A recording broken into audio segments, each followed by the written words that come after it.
O'zbekistonga Yandex.Market kirib bordi. Judayam rivojlanish yaxshi bo'lyapti.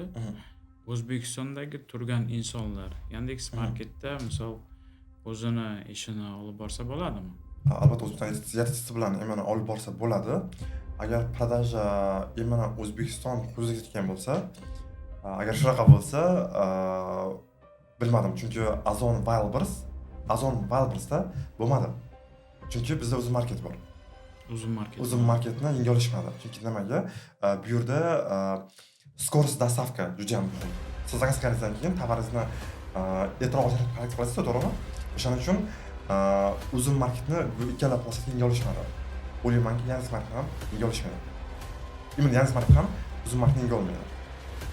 Uzun Marketda skorost dostavka juda ham tez. Почти hamma viloyatlarda ikkitadan yoki undan ko'proq yoki bittadan o'zini skazlari bor. Значит, так, Wildberries Ozon kirib bordi, Yandex.Market ham kirib bordi O'zbekistonga. No, hali o'ziga yarasha auditoriyani yig'ib olgani yo'q, skladlarni deyarli qurgan ham yo'q demoqchisiz. Значит, Uzun Market именно o'sha O'zbekiston territoriyasida juda ham aktualni hozir rivojlanib ketgan. Senga hech kim qilib bermaydi nonushta, foydasi bo'lmagan va bo'lmaydi nolishdan. Qo'rqma hayotda o'zingnikini olishdan, qo'rqim bir umr bitta o'rinda qolishdan. Maktabda senga buni o'rgatishmaydi, maktablar tayyorlamaydi lider. O'rta klass ishlaydi va doim deydi. Ular doim berganini yeydi.